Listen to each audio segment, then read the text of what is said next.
Thank you everyone for joining and welcome to this meeting on farmers, citizen science and environmental monitoring. It's brilliant to be able to welcome so many people and it's been absolutely fabulous seeing the interest in this particular subject.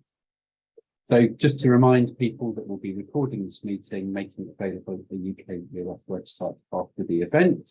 It'll take a little while for us to get it up there, but we'll let you know what it is. And if you want to ask any questions of the speakers and contribute to the discussion, please type things in the chat. So just briefly to introduce the UKEOF, you may not have heard of it before. It's the coordinating body across the public sector for the UK's environmental observation community. So bringing together the public sector thinking about environmental observations, and our aim is to work collaboratively and to provide that collaborative focus across these bodies to maximise the value of the UK's environmental observations. There are 5 working groups within the UKEOF, and one of them is Citizen Science. This meeting has been hosted by the Citizen Science Working Group. And each of the working groups run activities to support the UK public sector and also go beyond that and produce resources. You can find out more at the UKEOF website. So as I said, there's been huge interest in the symposium and it's brilliant to be able to welcome so many people. Thinking about the UK in particular, farmland is really important. It's well over half of the land total is defined as utilised agricultural area. And so we've got nearly 250,000 farm holdings employing nearly 500,000 people. And so farmland is really crucial for provisioning and regulating ecosystem services. And as soon as we as a country, and I think this goes for any country, of course, as soon as we start thinking about those ambitions to be net zero and nature positive, clearly that's got to involve farmland because farmland takes up so much of the land area. In the UK, funding to farmers is worth, public funding to farmers is worth approximately £3 billion per year. And there's been increasing discussion in the UK and across the EU as well, talking about public money for public goods. So how do we restore nature, provide wildlife habitats, and the soil, improve air and water quality, and sequester carbon? All of these things are really, really important. And so monitoring on farmland is important for the sort of baselining, for assessing environmental change and progress towards targets. Citizen science happens a lot on farmland. There's a lot of public recording which happens from footpaths or getting permission from farmers. Examples in the UK are the really successful farmland bird and butterfly monitoring schemes. And these can be used for assessing the impact of agri-environment schemes. And of course, many recorders do prefer to do recording in more natural areas. So farmland is relatively under-recorded compared to some other habitats. So all of that's really valuable, but that's not the topic, the key topic of this symposium.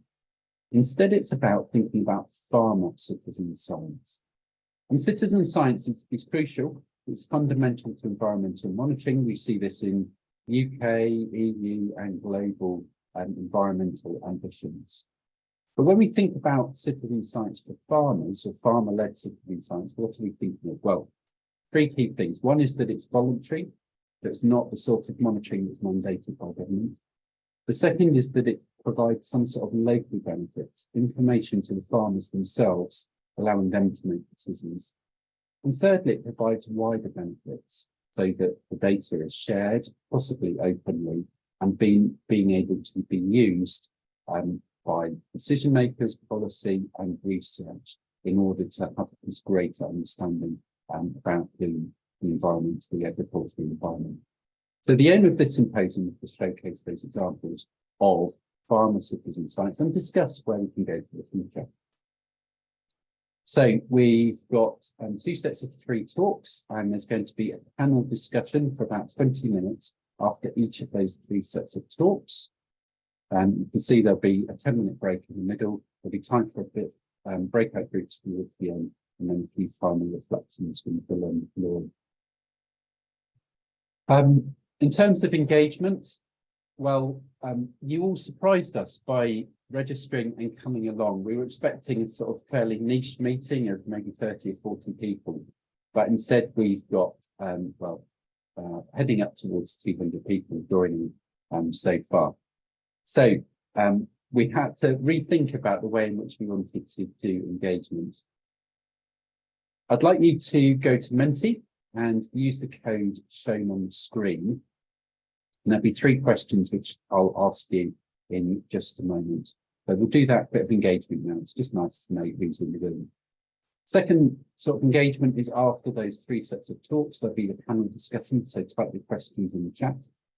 The third one, after breakout groups, there'll be another Menti exploring the barriers to farmer citizen science. And then after the meeting, there'll be the invitation to contribute to public polls, thinking about opportunities and also thinking about examples of good practice.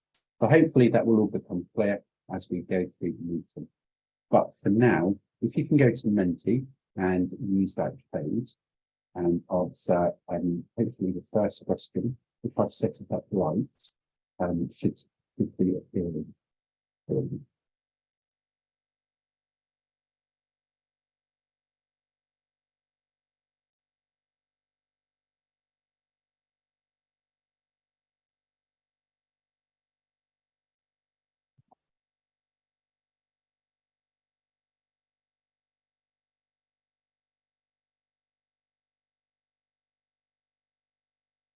So I've put the code there.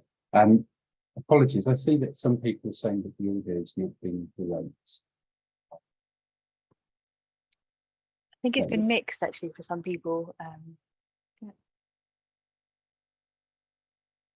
Hopefully it should settle down. Right.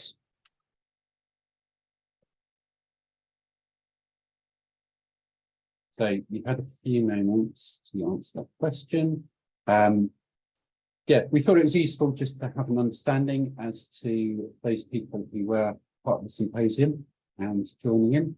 And unsurprisingly, given that this is organised by a UK organisation, you can see that there's a focus on UK people here. But it's great to welcome people from elsewhere in the world, elsewhere in Europe, and outside of Europe as well. It's great to see that there are a few landowners and those involved in land management as well.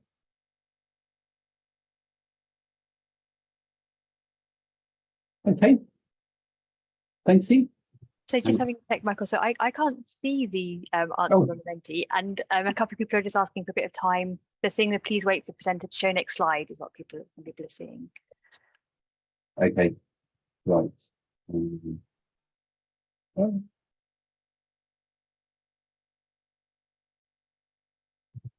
And some people are also only able to answer the first question. So. Yep. Right, there we go. So, yes, apologies. I can see it on my screen. Screen. Okay, so that's the first question there. And then I think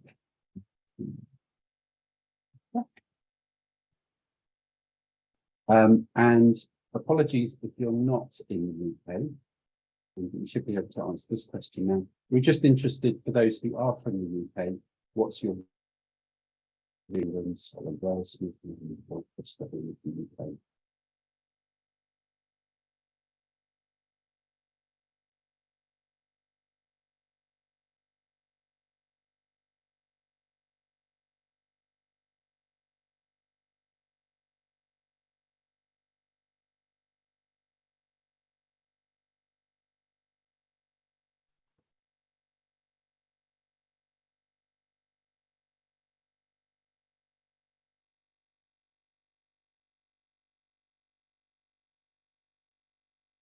I think there might be a few gremlins in the system. Sorry for that. I think Michael might have been potentially kicked out of the meeting, okay. But that's okay. Oh, there you are. Yeah. Really no idea what this happened. But yeah, previous throwing with few gremlins today. Okay. So good to have an understanding as to where people are working. So, not surprisingly, anything is largest as most people either. So the final question I wanted to ask in this part is, what's your interest in farmer citizen science? So It might be farmer behaviour, compliance monitoring, the environment scheme, butterfly soil. Just type in a word and it should come up as a word cloud. Who's got in there quickly with the monitoring.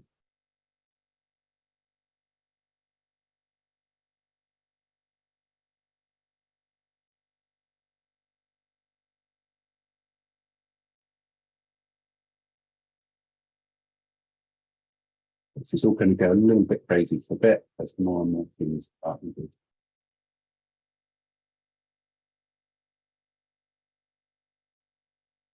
Yeah, so it's interesting. Obviously, monitoring, there's quite a lot around monitoring and environment schemes, environmental claims, things like that. But also some of those questions of behaviour, farmer behaviour, engagement seem to be really important in terms of as well.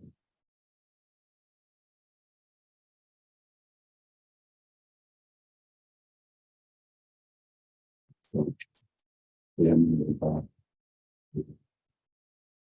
brilliant. So you can see that there's a range of different topics as well, things like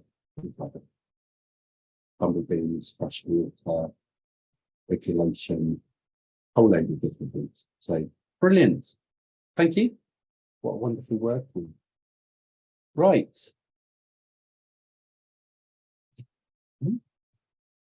So now, I think the next step is to hand over to Jodie in order to introduce the speakers. Thank you, Michael. And yeah, thank you to everyone for joining. It's amazing to have so many people here. Hopefully you can hear me okay. And I won't be speaking so quickly because I get very excited. So I'm sorry if I speak quickly. But yeah, so I would like to kind of invite Nora to share your slides, please. So Nora and Emmanuelle will be talking about the Farmland Biodiversity Observatory. Nora is a coordinator of the Farmland Biodiversity Observatory, and she'll be presenting on the project first, and then she'll hand over to Emmanuelle, who's a professor in ecology at the Museum of Natural History in Paris and head of the Centre for Ecology and Conservation Sciences. And yeah, it'll be lovely to hear your talk. So Nora will talk first and hand over to Emmanuelle. And yeah, and I just invite everybody to ask questions in the chat as the talks are going on. So Nora, over to you. Thank you. Hello, everyone, and thank you very much for the invitation. We are going to talk to you today about the Farmland Biodiversity Observatory, which is a French citizen science monitoring scheme to study the relationship between biodiversity and farming practices.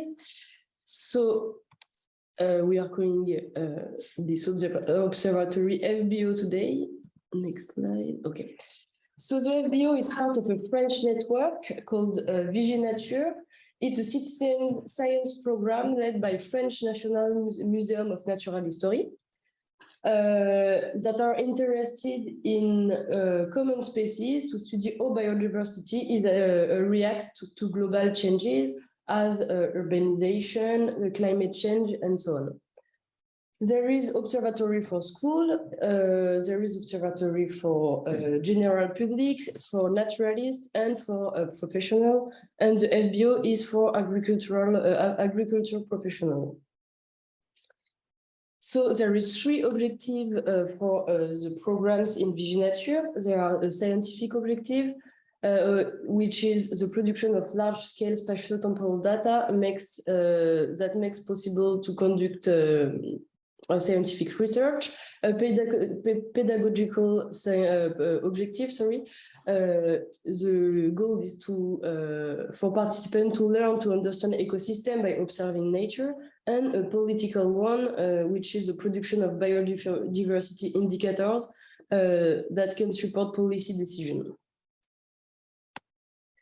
This project started in 2009 to respond to a proven lack of indicators for monitoring the state of biodiversity in agriculture in relation to practices that development actors, decision makers, and research partners were waiting for to qualify the relationships between agricultural practices and biodiversity. A test phase in 2010 allowed scientists to co-construct the observation protocols with volunteer farmers. In terms of governance, the program was initiated and funded by the Ministry of Agriculture, and the scientific coordination is led by the French National Museum of Natural History. There is support for national animation by the Permanent Assembly of Chambers of Agriculture, and a follow-up in humanities and social science by the CNRS and also the museum. The essential part of the operation is based on the network organization. The National Animation produces content and training courses that are followed by local interlocutors from various structures. They are the ones who directly support the farmers on the field and during all year in the participation. It is essential to have relays because the farmers need a personalized and constant accompaniment during the field season. All the structures wishing to get involved can join us. There is Naturalist Association, Chamber of Agriculture, Hunter Federation, and a lot more.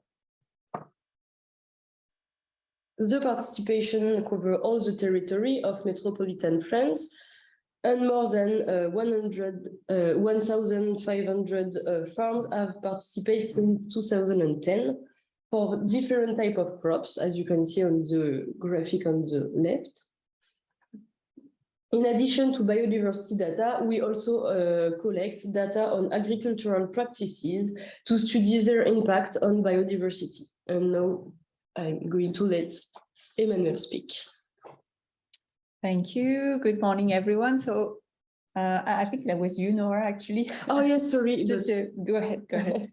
No, but as I already said, we are monitoring solitary bees, butterfly, terrestrial invertebrates, bats, and earthworms, sorry. So. Yeah.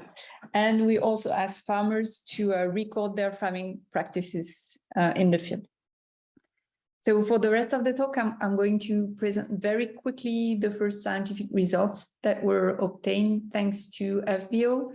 And they have been published in 2 scientific papers so far.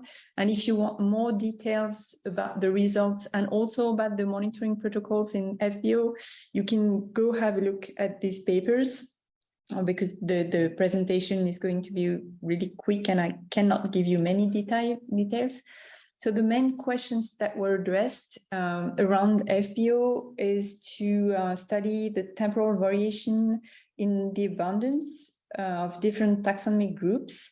And we focused on abundance rather than on taxonomic diversity because most of the time the taxonomic resolution of observation is really coarse.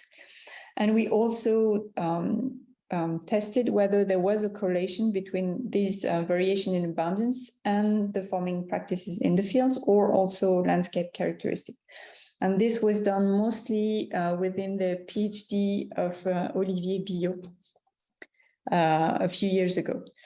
And the main results were that first we were able to detect temporal changes in the abundance of most taxonomic groups that were monitored after only less than few years of monitoring. And we could show most of the time these changes were a decrease in the abundance, but not always, depending on the type of crops and on the taxonomic groups. And we could also show that these temporal change in abundance were related to the landscape and the practices in the field, with the expected negative correlation between farming intensity and temporal trends, more declines where farming was more intensive, but that was not always the case. And again, I refer you to the papers that were published for more details.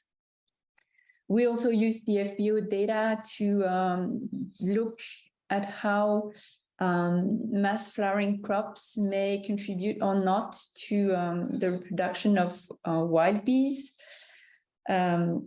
focusing on the genus Osmia. And this was done by Victor van der Merch during a master thesis. He studied whether there was a correlation between the the area of 2 mass flowering crops and the reproduction of bees in the same area. And he showed that there was a positive correlation between the area of oilseed rape and the reproduction of bees in the following years.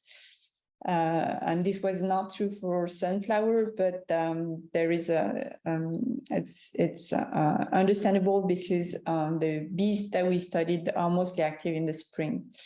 And also we showed very well known positive correlation between the area of permanent grassland and the reproduction of bees.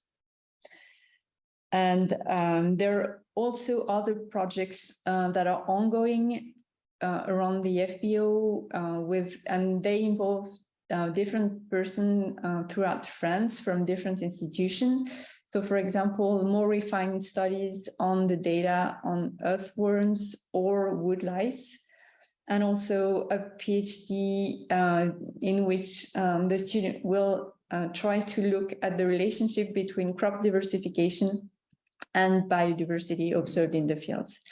And finally, these data are also being considered by maybe what is the equivalent of the UK Environmental Observation Network, the National Observatory for Biodiversity, to see whether the data can be used to produce indicators of biodiversity in farmland. And this is it. Thank you for your attention. That's fantastic. Thank you very much. And really amazing to see, yeah, the number of farms involved. That's fantastic. We've got lots of lovely questions coming through as well, which is great, but we'll come to them at the end when we talk through the panel. So thank you very much, Nora and Emmanuelle. That was fantastic. So now I invite Theresa Bertl to share your screen. So Theresa works for the Austrian Council for Agricultural Engineering and Rural Development, and we'll be talking about nature conservation in Austria, not nature conservation monitoring, sorry, in Austria. So yeah, Theresa, when you're ready, thank you. Can you see my presentation already? Yeah, perfect. Okay. Yep. And a lovely green critter. It's very nice. Really good. So welcome from Vienna. My name is Theresa Bertl, and I work at the Austrian Council for Agricultural Engineering and Rural Development. Today I want to present you our new citizen science project, and it is called Naturschutzmonitoring in German, which can be translated as natural conservation monitoring. As you can see on the logo, there are 4 different colors in the logo. So the project consists of 4 monitorings. It contains the biodiversity monitoring, the monitoring of great bustard, phenoflex, and the cut-in time according to phenology. The project started 5 months ago. However, these 4 monitorings are not completely new. For example, the biodiversity monitoring has been around for about 15 years. And so far, 1,000 farmers per year have participated in different monitoring projects. And their feedback showed that the approach works.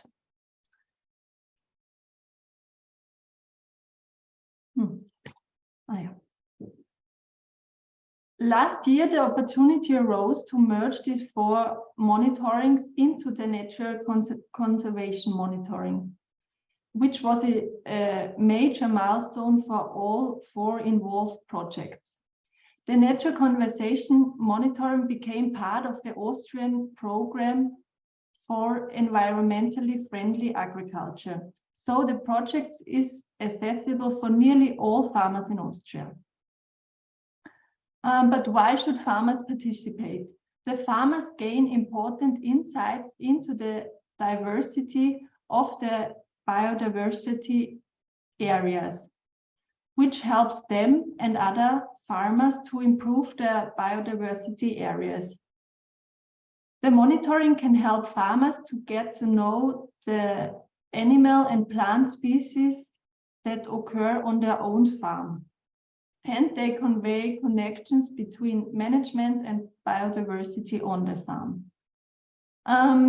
Through the phenological observations, farmers can actively help to make mowing time requirements more flexible, but I will tell you more about that a bit later.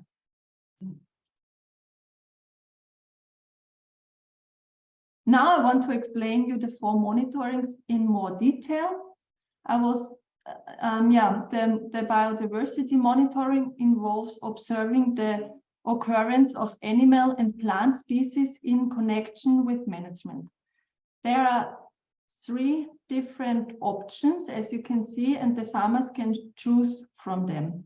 It is possible to monitor on extensive grassland areas, on biodiversity areas in arable land and grassland, as well as problem plants. Regardless of which option they choose, the compensation is 275 euros per farm and year.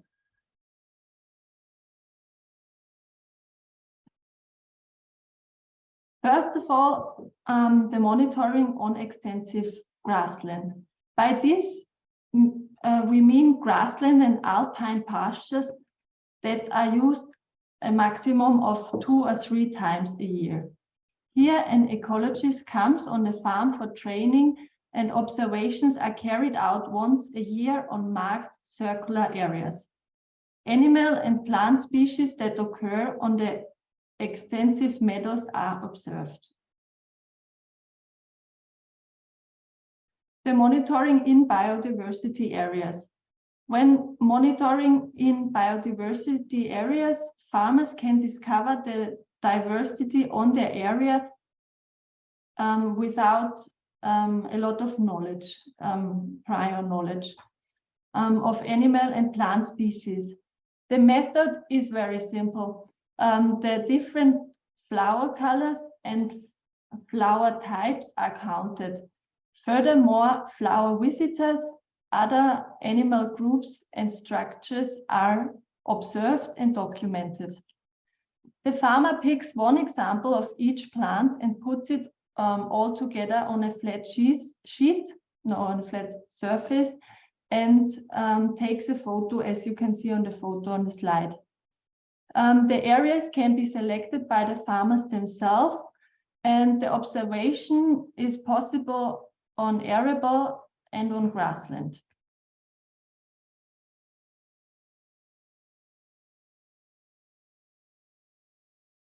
The problem plants. The monitoring of problem plants helps the farmer to understand the connection between the occurrence of a problem plant and the management to reduce the spread of unwanted plants on alpine pastures and in grassland. For this purpose, depending on the plant species, practical trials are set up on the farmer's own land areas with different management options where the development is documented. The knowledge gained in this way serves to increase forage quality.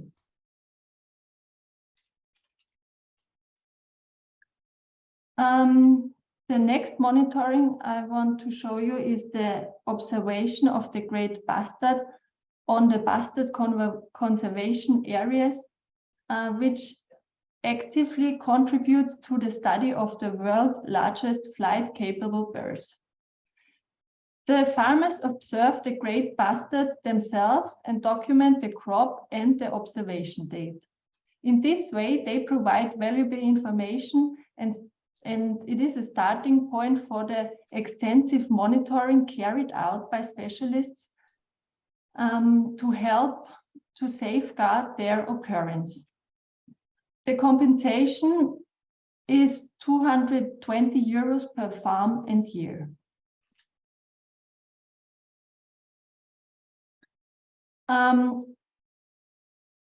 With phenoflex, the panicle pushing of Dactylus glomerata, as well as the beginning of flowering and full flowering of black elderberry, are observed and documented on the farm site.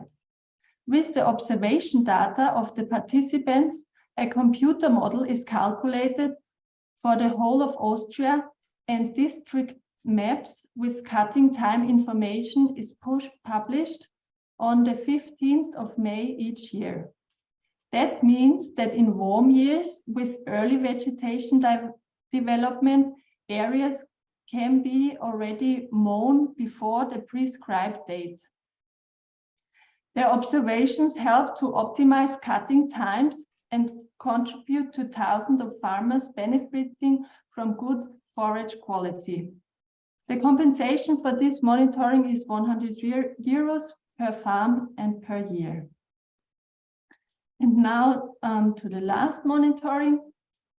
In this monitoring, the cutting time according to phenology, indicator plants are selected together with an ecologist. The flowering development is observed and documented. For example, if the black elderberry is defined as indicator plant on the farm, the grassland can be mown if it's in full bloom. The monitoring enables the farms to mow according to the development of the vegetation every year.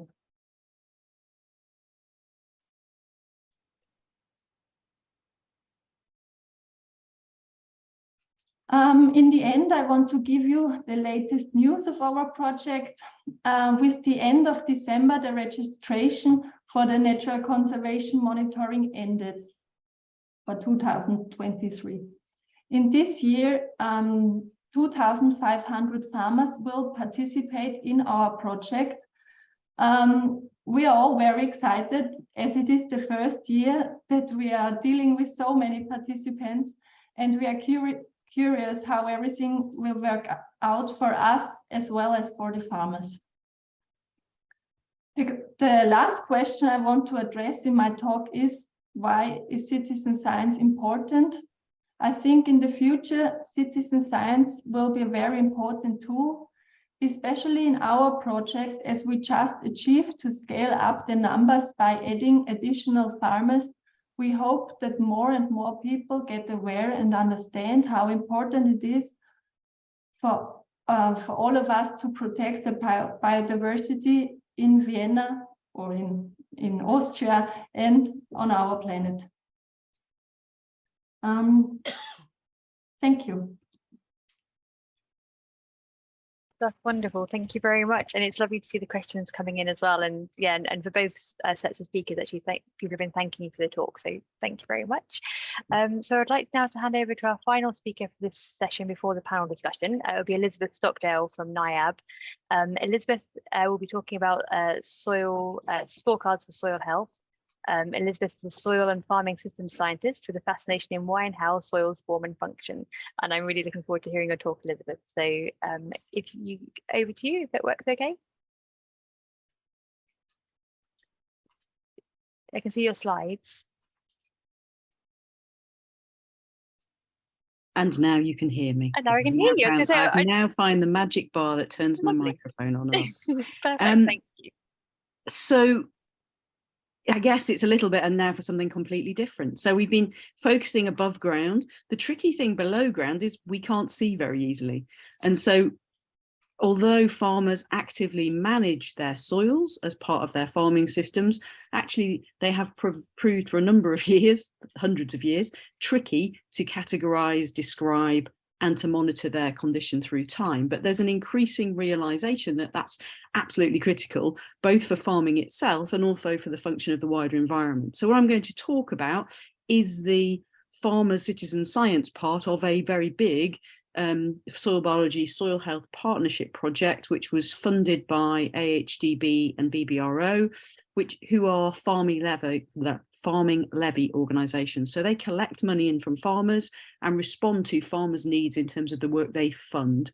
We were really keen in the context of this very big project to encompass all that we were doing within a co-design knowledge exchange framework, hence the blue box that includes some actually quite sciencey approaches to monitoring, so use of molecular tools, looking and evaluating those things going forward. And I'm definitely not going to talk about all of this.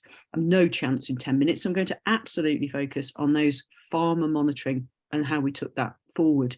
But for anybody who's perhaps slightly obsessed about soils, no one can be as obsessed as me. It's possible to find the information if you use this great soils name on the AHDB website. So I think we need to sort of put ourselves in context a little bit and just remind ourselves, those of you, I apologise to soil scientists in the room, but who doesn't want an excuse to show pictures from Kubiena's Soils of Europe, to remind ourselves that soils are both the result of the environmental interactions in the particular place, particular time. So soil forming factors over the amount of time that bit of landscape has stood still, millions of years in Australia, thousands of years since glaciation in most parts of Europe. Those soil forming factors determine the soil type. And those factors are really important because they drive those texture, profile description, horizons, chemistry. Those are the driving factors that give us the background or the character against which the ecosystem that lives within the soil then is able to express itself. But management and the organisms themselves then manipulate and change those properties by living in the soil. And the newest terminology around that, because it's a great piece of engagement terminology, is to call those management affected properties and the way that soil functions in the environment soil health. So is soil functioning well? We talk about in that context soil health. So we need to take ourselves forward then and say, well, how do we actually look at that and manage that going forward? So it was really important in our project to recognise something that actually farmers know and scientists forget, which is that farmers know their land really well. Farmers actually work with their land. This would be true of their landscapes too, if we're thinking about biodiversity. But their land beneath the ground here really well. So actually they're working with it, operating with it. And despite the fact in the UK, we have pretty good soil mapping. We have pretty good soil mapping that, well, can give us a good indication of the soil we're likely to find in a field. But when we go and stand in that field with a farmer, he'll say, yeah, but there's a wet corner over there and that bit always drains more quickly. And this bit responds more quickly to grass growth in the spring because it faces the slope differently, the aspect's different and so on. And so it was really important as we were thinking about the kind of tools we would use for monitoring to value and recognise the importance of not just that farmer local knowledge, but also their capacity to innovate within the systems, to change and respond to what they're seeing, and to provide as a consequence the tools they would need to support that innovation. So what we're driving here was a process for farmers themselves to better understand their soil health, and then to be able to use those measures to be able to shape and change their management. And in particular, we felt what was really key here was actually to provide the metrics that allowed farmers to talk about soils in a set of agreed ways. Because if you don't have a common language, you call something heavy and someone else calls something that, well, you call sandy heavy, then you can't actually come to some sort of agreement about, well, what's the right kind of management practice to use here? So it was about supporting selection of improved practice, but also about creating a framework, a common framework that would allow that to happen. So the focus was on measuring and monitoring soil health in the context of farming practice, not in the context of a national monitoring scheme or any of those other things. That linking of biology, chemistry and physics, a triangle, soil scientists love triangles, but a triangle of properties here that we might want to think about and think about having indicators in each of those contexts. So that physical, chemical and biological, some of it already being captured on farms. So currently the orange boxes suggest that we know that farmers collect samples of soil. They may get their agronomists to do that, but current soil reports look at pH and routine nutrients to allow planning of fertilizer systems. There were also approaches already pioneered on farms to make observations of soil structure, to look at the impacts of compaction or large machinery, to make decisions, particularly there, about how that might be remediated to improve water movement through soils. The focus, if we wanted to focus on soil health, was that the importance here of reminding farmers, and they knew, but reminding us alongside them, that we needed to go back to the same place time and time again. And with mobile phones, with what 3 words and a whole range of other technologies, we're so much more enabled than we were 20 years ago to do that in a way that feels easy. Of course, we could do it before. We could do it with triangulation of that tree by that gatepost. If I just line them up right, we'll have all done it. You can pretty much get back to the same place in the field, but it feels so much easier now with a phone in your hand to go back to that place in the field. So going to the same place, I was interested in circle sampling for biodiversity. We often talk in science about 5 by 5 meter sampling site. Well, actually circles are so much easier. You put a bucket or a stake down and you stay within a certain distance of it. So much easier to do in practice than trying to measure out corners and do all that sort of thing. So here, using those geolocated points, sampling within 5 meters, using a combination of in-field scoring for some of those physical and biological measures, and sample collection and extended analysis. So it's very much about bringing the data types we had before now together so that they were collected in the same way at the same time. And also, just to note here, this isn't tracking soil properties on a day-to-day basis or what happens during the season, but very much a rotational focus. So soil health, like our health, can change catastrophically quickly if we become sick, but actually to build up good soil health takes a lot of time. So we're looking at that underlying rotational properties here. A complex set of interactions needed to do that. You've got to get scientists into a room to actually all agree the right way to measure something, and then to recognise that their right way of measuring something is never going to work on farm. So that sending the set of farmers out with teaspoons and collection vessels that can maintain soils at minus whatever temperature is needed to protect by the sample integrity for DNA extraction was never going to work easily on farm. And so we needed to get both scientists together and farmers together in a number of expert groups, and then just keep them talking to each other.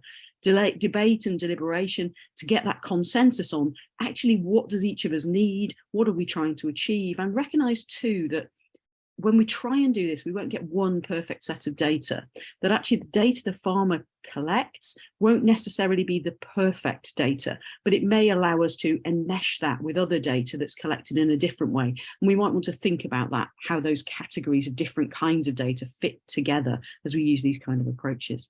So we developed this, actually went out on farms, used real farmers to tell me off all the time about what I was expecting of them and how it wasn't possibly going to work, and often come up with much better solutions to how things might work. Groups across the UK with diverse systems, really focused on that promotion of understanding and discussion of soil health. And for me, that was as much about listening to the kind of questions they were asking of their data, and then supporting the way we presented the data back to them to enable them to answer those questions. So our focus was on getting the methods agreed in a way that could be used by farmers, but also then how we presented that data back. And we'll all be used to this sort of traffic light kind of presentation. Here, organic matter was data available to do this, but not available to farmers. So we're using soil categories of light, medium and heavy, which are defined in what was the cross-compliance legislation. We could cut that data in a number of ways by different soil types, and then showing farmers from the wealth of data that already exists in scientific databases, where if they got a number 3%, say, and they had a medium soil, or was that what they should expect, or wasn't it? So it was really important to give, alongside the data collection framework, a framework for interpreting and understanding each of the indicators. We then went and tested those indicators on farm, but we also collected data, this was part of that enmeshed project, around and on long-term experiments, rotational experiments using different kinds of managements to see if the kind of scorecard measures we were using were actually showing the diversity or the impact of those long-term measures. Sometimes we saw things when we did this that we had never seen before, different sorts of patterns or interactions between indicators emerging because they'd not been looked at as this full suite of physics, chemistry and biology together in one place before. So even science learnt during this process about how to look at things together. Only showing you that to show the kind of scorecards we have. And those of you who've got quick eyes will say, well, okay, if you add any sort of organic material, what you're doing is increasing the greens in that data set. And just one data set to notice that what is there called XP, the extractable phosphorus in the soil, the Olsen in this context phosphorus, actually was already high at this site naturally. So increasing that through the use of additions actually increased the environmental risk. So we're also flagging that up alongside the positive benefits of adding organic matter into the system. Huge set of data. This is just a little snapshot of the kind of data collected on farm by farmers who categorize themselves. So the reporting of this data is anonymized totally. They choose which region they're in, because that helps to set climate data in terms of rainfall region, which is important for organic matter benchmarking. Their soil texture class, so light, medium and heavy. And then you've got those indicators, physical, chemical, biological. And then we do a little bit of manipulating. So the ones that aren't coloured in are there to show farmers the other kind of things when we were looking at this data that you could do with data when you'd collected it. The one set of data that's here, that I think particularly with people from Europe on the call, organic matter to clay ratio can be really useful, of extra level of interpretation of the data. In the UK, that's actually really tricky to measure and benchmark, not because of a problem measuring organic matter, but actually we don't have robust measurements except in research laboratories, so not robust commercial measurements for clay currently. So we use laser because laser's quick, but laser doesn't give us the robust science that we need, scientific measurement that we need to have an accurate clay measurement. The key of this was really about bringing that soil health conversation to life, enabling folk in the field to already begin to discuss the visual structure and whether that's good or bad, to look at the earthworm counts and recognise whether those numbers in the context of the other things they were measuring were good or bad, and also to put their chemistry, when those results came back from the laboratory, back into that context. So we've got those benchmarked values to be able to do that. What's next? Well, this is really just out there now for uptake by farmers.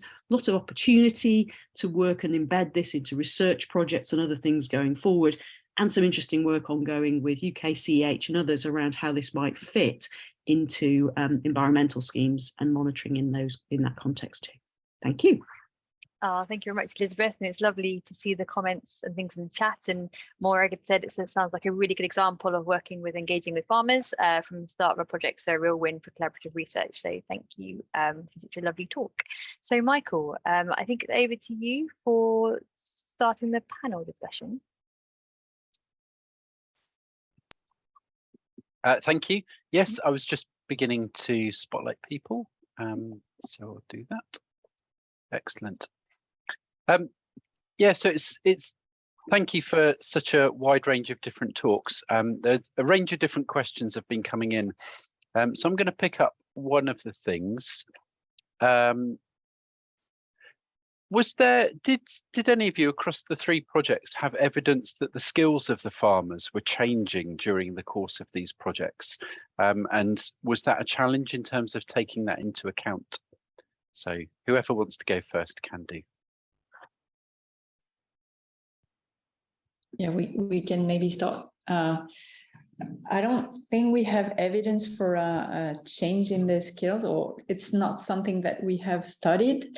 But there was a question of whether this was accounted for in the analysis. So far, no, because we only focused on abundance. And our assumption was that the farmers did not improve how well they could count individuals through time. But when we turn to a study of the diversity, taxonomic diversity, this will be a question that we'll have to tackle, and yet we are not sure how. Okay. Theresa or Elizabeth, I don't know if you'd like to respond to that as well.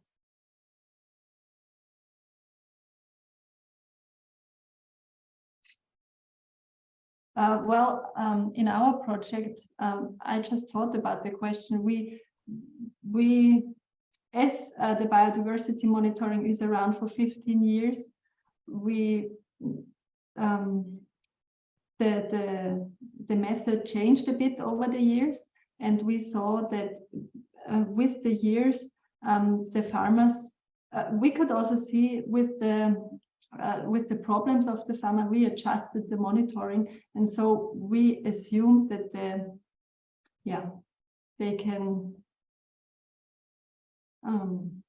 that their skills get better. Okay. Yeah. Thank you. And I think in terms of soils, what we were trying to do was from the outset design methods that were robust, that actually that I guess didn't rely on skills that would change through time, that were already within the capability And what we did discover, and Bruce Ball, who pioneered the visual assessment of soil structure method, we absolutely found that farmers were better at that than scientists.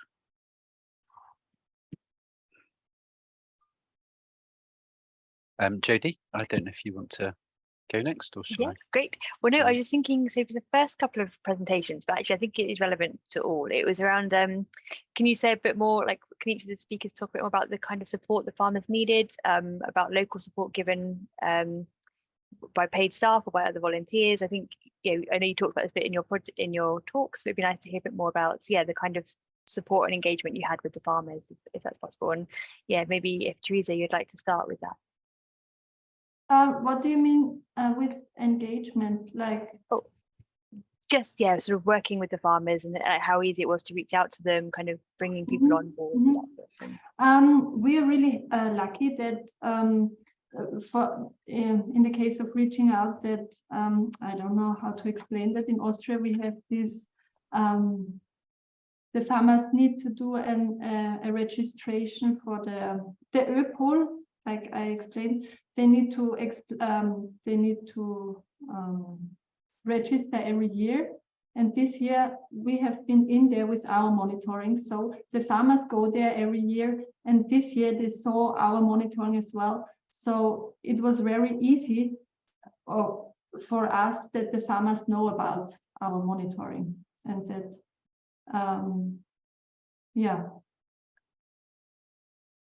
Thank you. And Emmanuelle and Nora, was there, did the farmers pick up the work quite easy, or the activities quite easily, or did it take a lot of support? Yeah, there were several questions about the farmer engagement, and this is clearly a major issue. So I just want to make clear that farmers do not receive money for the observations. However, they receive help from local coordinators who are professionals that are paid by partners of the FBO. So there is also an issue on how much time these local coordinators can invest in FBO. And from our experience, what farmers need to start participating and continue participating is frequent meetings and training about how to use the protocols, and also some information on the ecology of the different taxonomic groups that they study. They need to be frequently reminded on when they should go in the field and make the observations.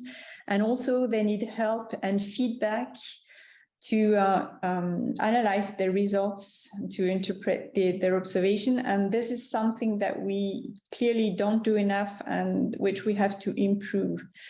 And the general message is that we have an issue with the fidelity of participants, and there is a large turnover in the participants.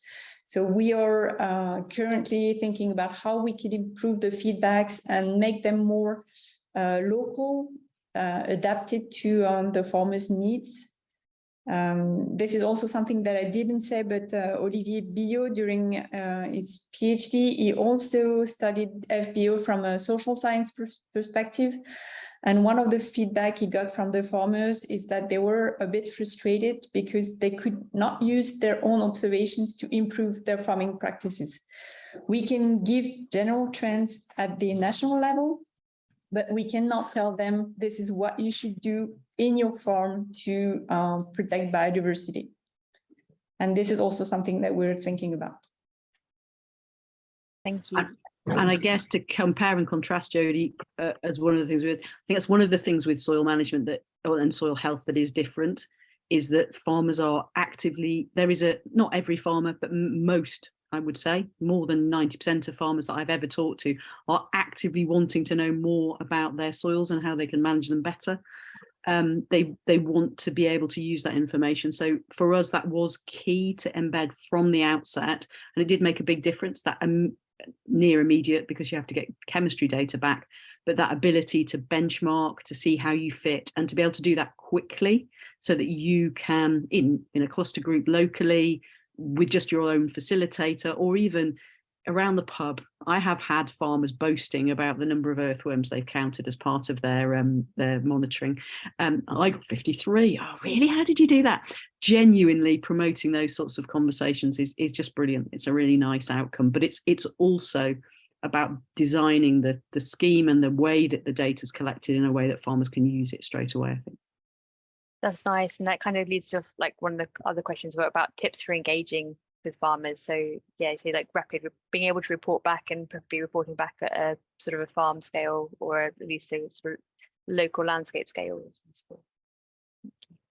Michael? Yeah, and I suppose following on, Elizabeth, from what you were saying about that thing of the farmers, maybe directed back to Theresa and Emmanuelle and Nora, because a couple of people have picked up in terms of that sort of contrast, and I wondered if those of you who were more focused then on the biodiversity, whether you thought that whether there are any things that you can learn from, say, what Elizabeth did in terms of that real sense in farmers being able to improve their own environment. Although Theresa, I suppose you did have elements of that in terms of cutting date, didn't you?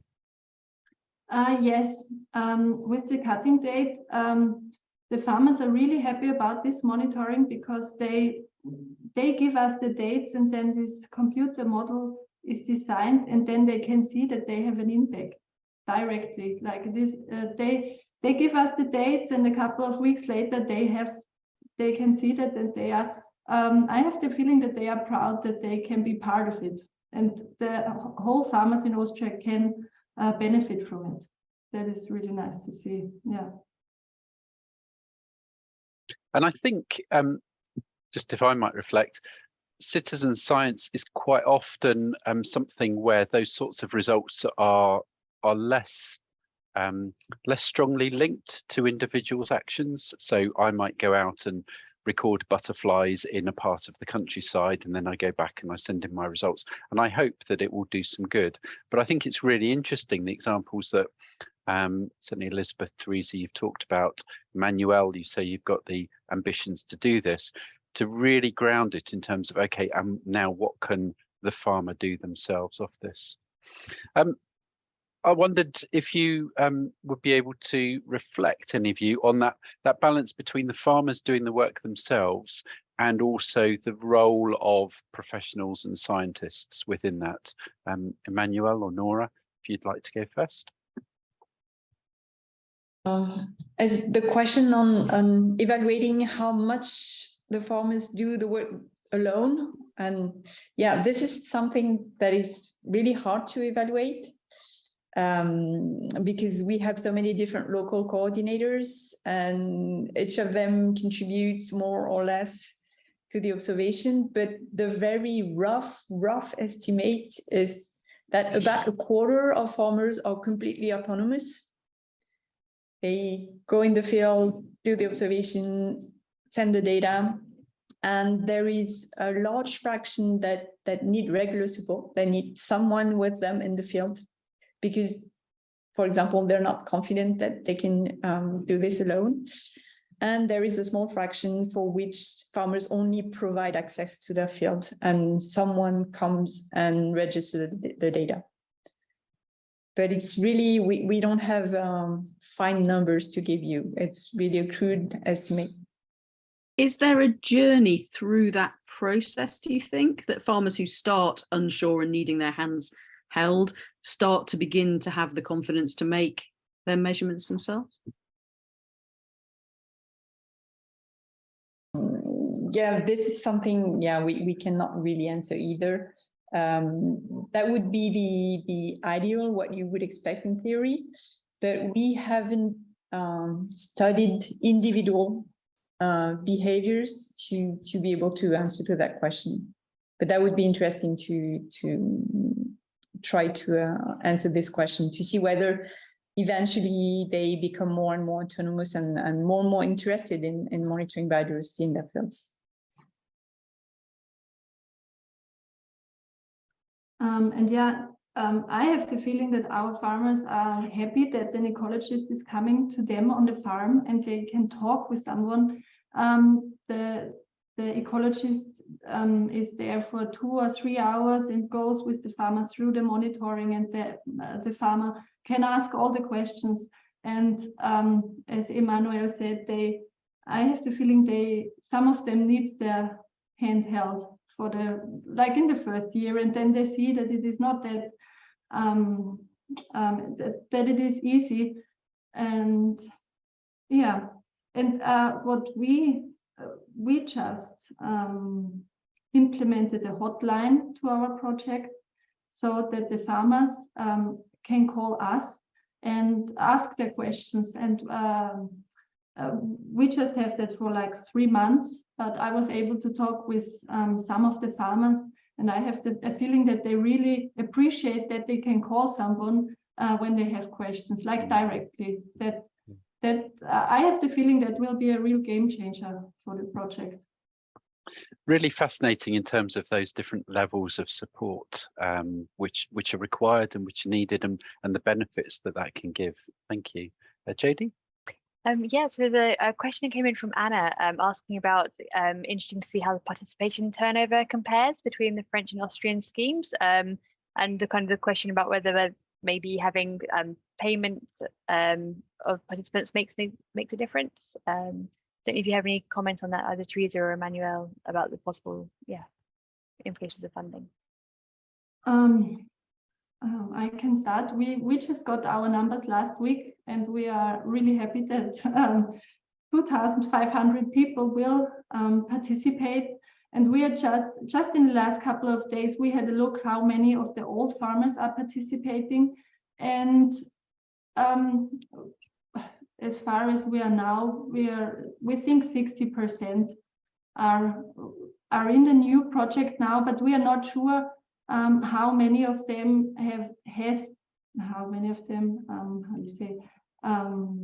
have been monitoring in the last years.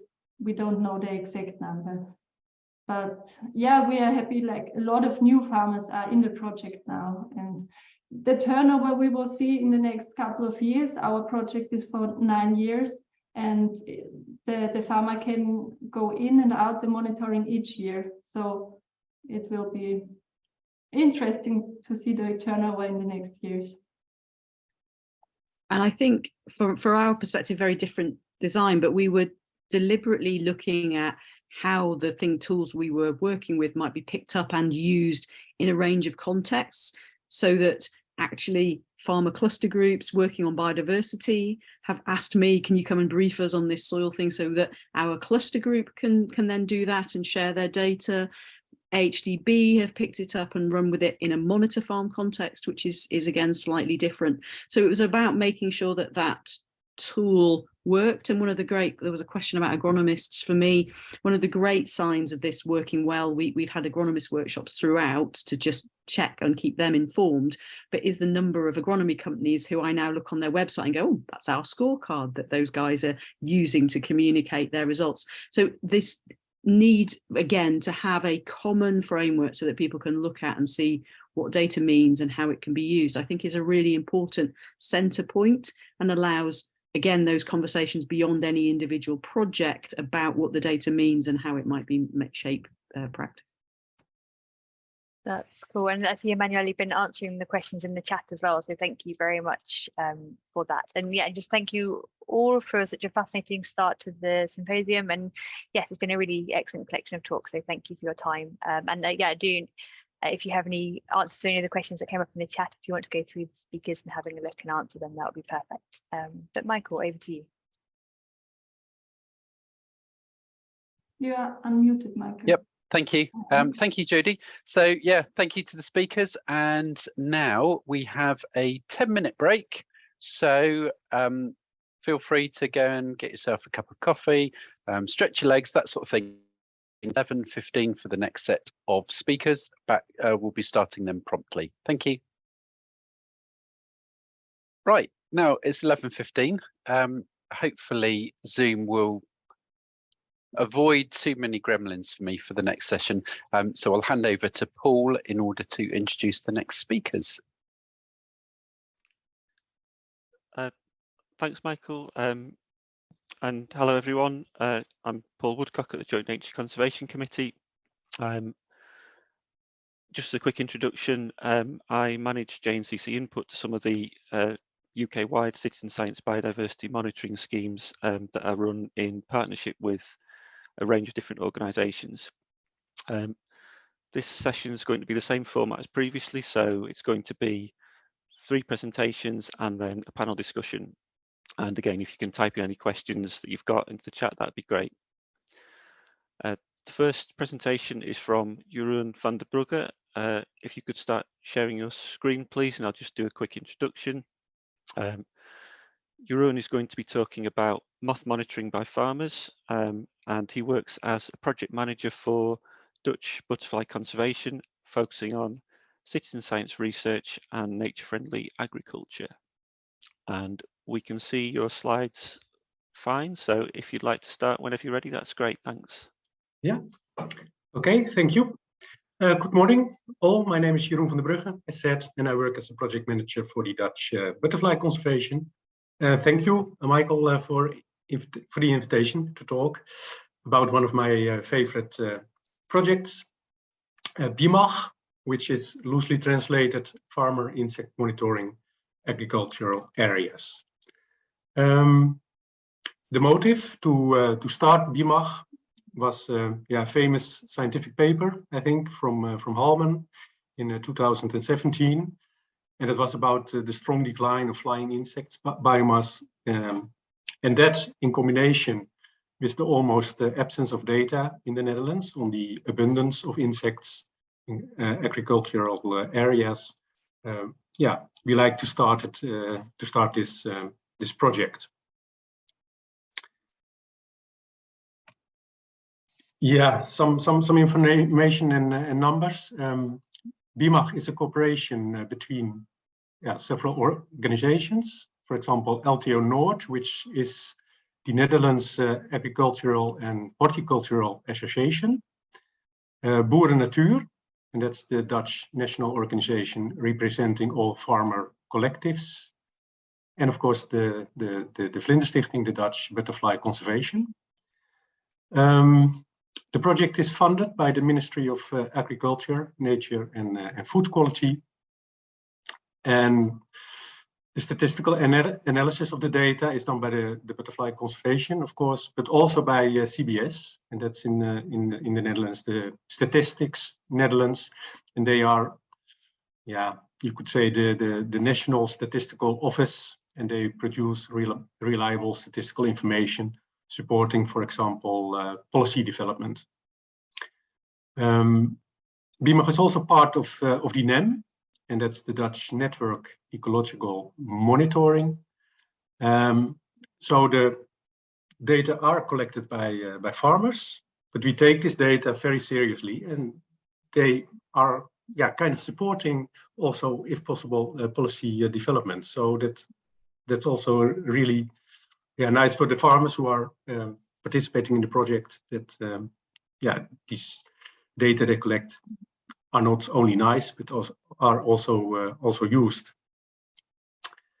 BMAG started in 2019 as a pilot with 22 farmers, and at the moment we have like 100 participants who collect data.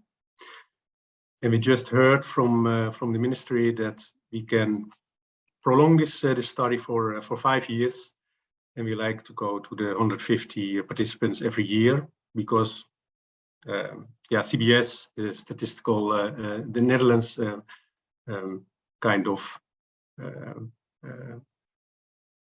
worked out that we need like 150 participants to say some adequate things about the data.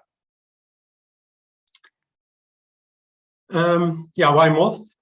That's because of the butterfly conservation is involved.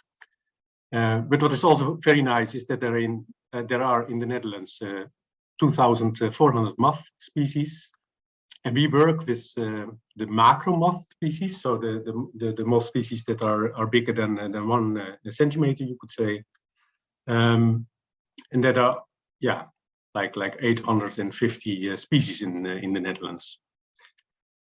Another advantage is that they occur everywhere.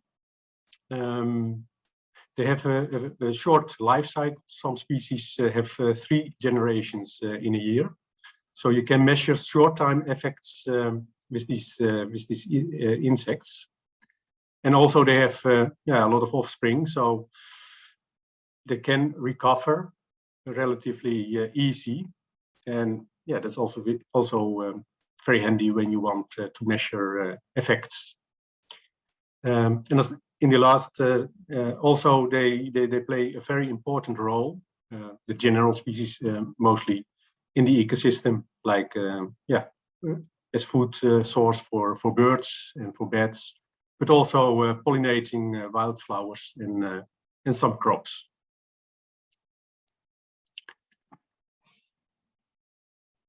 And what is also very nice. This is an overview made by one of the participants. They are very nice. It's very nice to look at them. They are very attractive species. Yeah, the method. Every farmer gets 3 LED traps. So these are buckets with kind of LED light on top of it, and that LED light attracts the moth, and they get into the bucket in the egg carton, and they stay during the night. And in the morning you can just look in the bucket what kind of species of moths there are in. 3 LED traps, because we want to compare different locations. So 1 bucket is placed on the barnyard, 1 on a parcel where is intensive farming, and 1 on a location with an agri-environment scheme. They place ideally they place the buckets at the same moment during the night, every 2 weeks between April and October. So that's 12 times a year. And yeah, that takes a lot of effort for the farmers also, especially when you catch a lot of moth species. Then sometimes it takes like 3 hours to do the count of this moth. Hopefully we hope so we can compare the different locations, but hopefully they collect also during a long period. So we get also some long-term data series to determine the effect of nature enhancing measures, for example. Most of the time the farmers collect the data by making pictures of each moth individually, and they transfer these pictures to us, and we identify the species. But it's also possible for some farmers to identify the species themselves, also helped by Ops Identify, which uses automatic image recognition. And moths are that works very well on moth species. So that's also very nice. Okay. Like I said, at the moment we have something like 100 participants, but over the 4 years, 115 participants recorded moth. And as you can see, the locations are nicely spread out over the Netherlands. There is also some variation in farm holdings, so we have mostly livestock and crops, but also mixed 2 fruit farms, some multifunctional and other farm holdings. So, but mostly livestock and crops.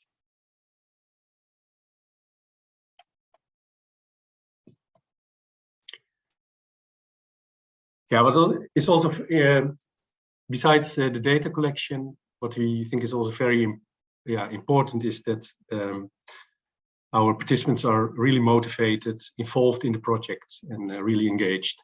And this shows a little bit of WhatsApp platform we use to have contact with the participants.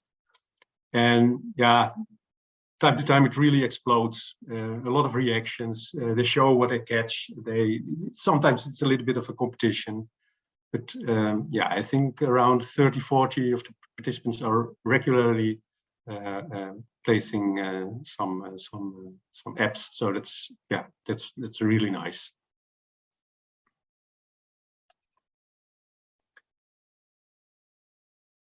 Well, a little bit of about the research, the results. Yeah, we have in total 115 participants, and they recorded over 40,000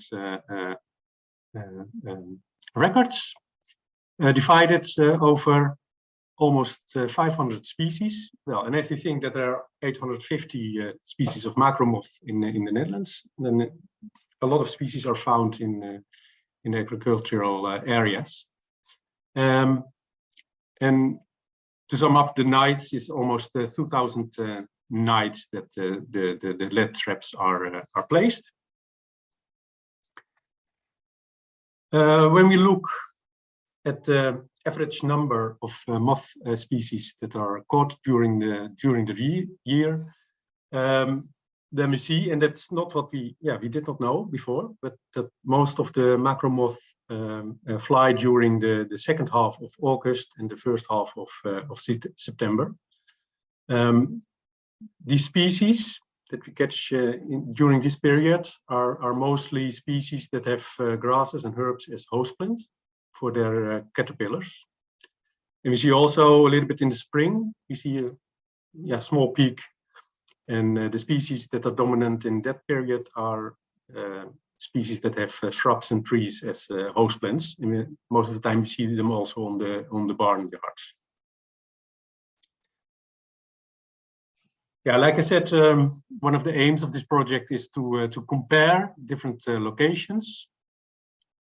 So the barnyard with an intensive farm location and an agri environment scheme, and at the top you see all the farmers together. Yeah, and there, what you see already there is that nature enhancing measurements. Most of the species are found on the left, on the right, and most of the records are also found over there. We did also split the participants in crops and livestock farming, and there you see the same picture. Overall, most of the species, most of the numbers are found at these nature enhancing measurements, and intensive is lowest.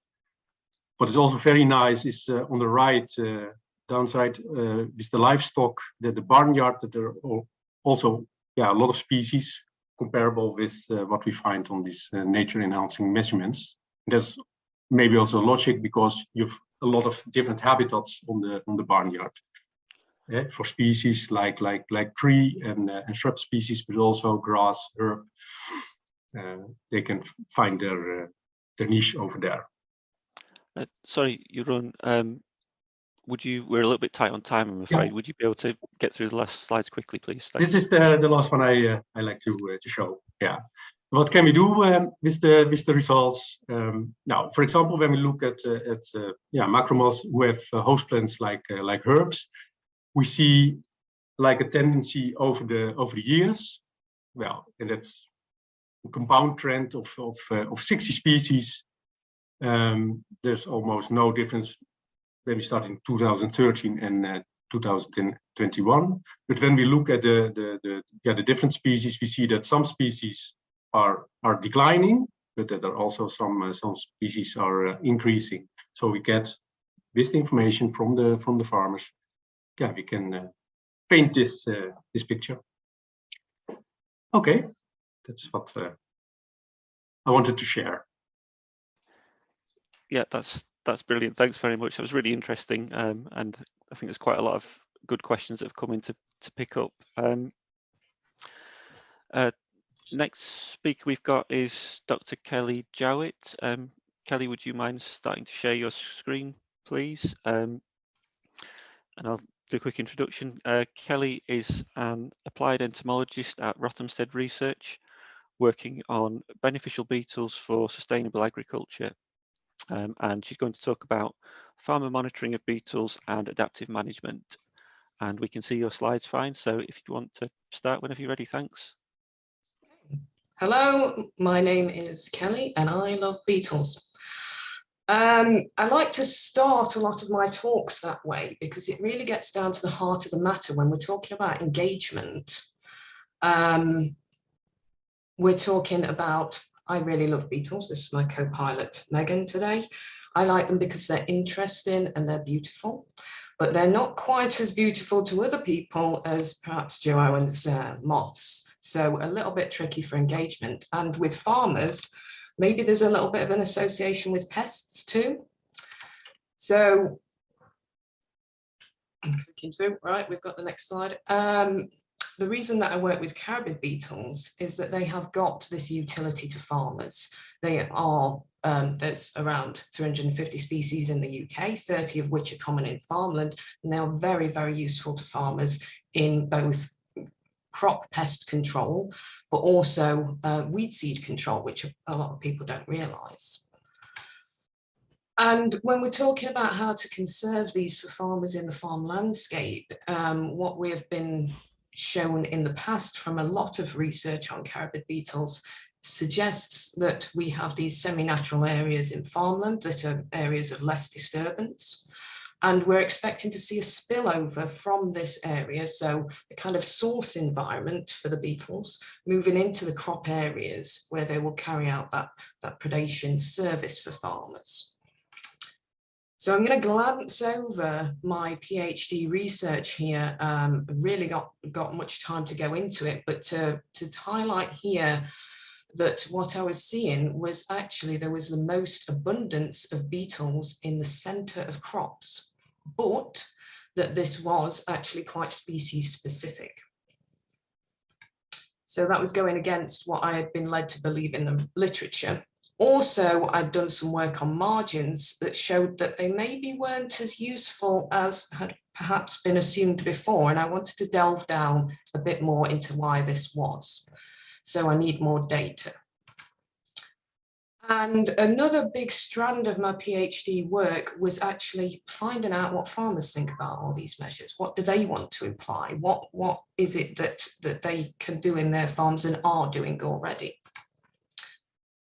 And a big part of this, as I say, is the perception of beetles as well. So I wanted to find out about their attitudes and how this, oh, if we can go back the slide there, how this translates to behavioural intent. So how their attitudes about beetles are guiding their farm management principles.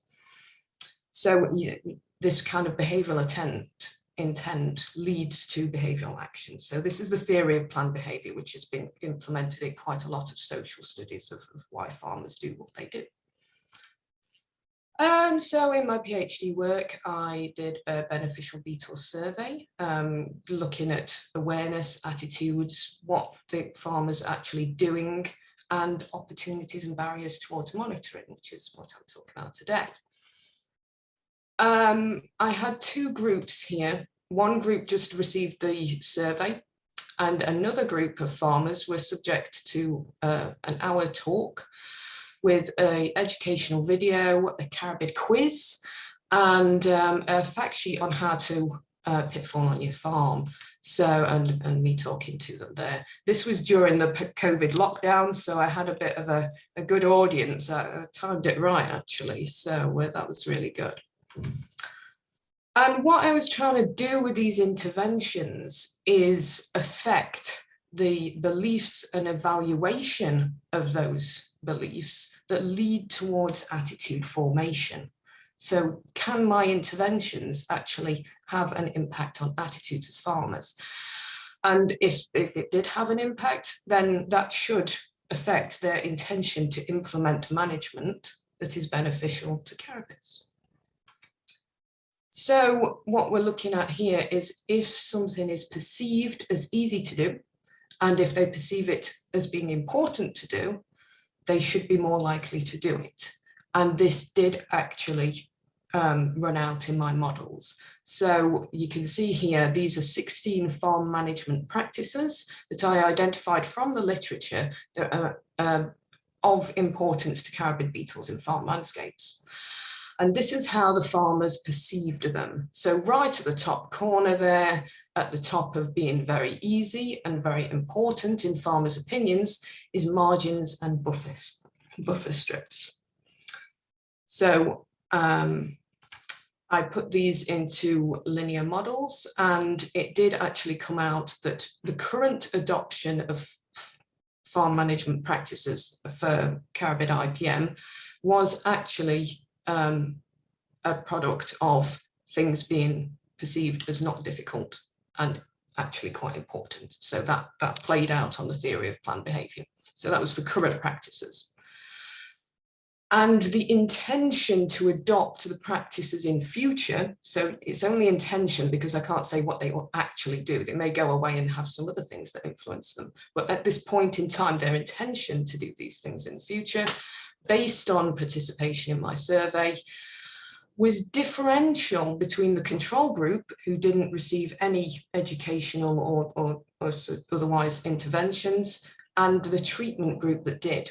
But this was a kind of, you can see this effect, and what I'm assuming this is that those who were neither not going to do things anyway, so not kind of engaged with it, or those who was highly engaged and probably already doing it, that kind of middle ground of people were very influenced by my educational materials. So that was quite, to say that this was an intervention at one point in time, on online intervention, that's really encouraging. So that's great. So following on from that work, what I could see is that I could influence that behavioural intent, but I've still got that question of what's happening in the fields, like that margins that farmers actually wanted to do, probably not the best thing. So I wanted to find out more about these in-field measures that might be of significance to carabid beetles, might be more important for farmers to do. I found out within that survey that I did that farmers are willing to monitor carabids. That's great. But following on from my first point in this talk, that this was mostly actually motivated by a general interest in wildlife. I thought that it would be mostly on the kind of pest control, which it is the other motivation, but just topping the scale there is wildlife interest, which is really nice. And these barriers were a lack of training and a lack of time. So what I did was address these barriers. I produced a farmland carabids identification guide and a kind of streamlined protocol for farmers to do on their farms. So this identification guide also includes a little bit about the ecology of carabid beetles and what you can do on your farm to encourage them. So a lot of background information there. And I piloted that last autumn with around 20 farmers and agronomists, and I found that it worked really well. So the protocol that I came up with was a unit protocol of farmers could do a minimum of 3 traps. And in this way, they could either run the set of 3 traps at different areas on their farm or over and over in time. So it was kind of a way that it wasn't too intensive for them, kind of thinking, oh, what am I getting into with time constraints? They could build on it as they liked. So I find that was a particular advantage to this kind of small protocol. And you can see that the sent out sheets at the moment for farmers to record it on, and they were still seeing that same kind of, was getting useful data that they was actually seeing most abundance in the field centres so far, just on the pilot. So that's really nice to see that trend is kind of the same as what I'd been seeing. So we need to delve down into the reasons for that. And farmers were actually having quite a good experience of looking through the samples, but there was quite a differential kind of thing on different farmers. So some farmers just kind of looked at the beetles as like, I don't know what to do. I don't think I can identify them. And they sent me the beetles in the post for me to look at. Some of them sent me photos for me to verify their identification, but some of them got really confident, and their confidence increased over time as they learned the species that was on their farm. So that was quite good, because obviously I'm hoping that I'll have farmers continuing to do this to feed into their adaptive management, because in the guide particularly there is information on the predation, so the different predation of each species and their habitat preferences. So hopefully the farmers will be able to build into that. And so a lot of good experience getting the kids involved. So a lot of kind of Twitter momentum on this that I hope to build on in this next year. And I will be rolling this out this spring in the full scheme and trying to get a bit more data to feed into our big Ag Zero project, where we're looking at Rothamsted at pathways towards net zero agriculture and the synergies with nature. So getting a really big data set on what's happening in field centres versus field margins, what's happening with the landscape, over a lot of different regenerative practices. Particularly, I can pick apart the influences and kind of find out what's going on with those environments and be able to advise farmers more specifically on their farm environments. And I'm hoping to make that kind of feedback very personalised to the farmers as well, hoping to build in particularly a phone app to do that. That's all. Thank you very much. That's brilliant. Thanks, Kelly. I think that was, again, really interesting, and starts to answer quite a lot of the questions that have been coming in about farmer motivations. The final presentation is from Dr. John Redhead. And John, if you could start sharing your screen, please.